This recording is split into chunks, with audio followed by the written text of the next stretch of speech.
aquest apartat veurem aquelles ofertes de treball que han estat gestionades o s'estan gestionant introduint alguna informació errònia a l'InHLog. Això vol dir que l'oferta de treball pot haver estat gestionada correctament, però s'ha introduït a l'eina alguna informació que és incoherent. Això dona problemes a les estadístiques i s'ha de repassar. Les incoherències poden ser de 4 tipus.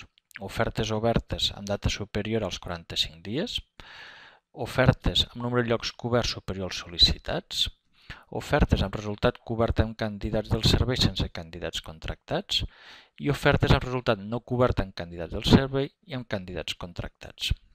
Per resoldre la incidència, marcarem l'opció desitjada i donarem a actualitzar. Ens mostrarà el llistat d'ofertes que tenen la incidència en qüestió i a la part de sota sempre se'ns explicarà com resoldre-ho.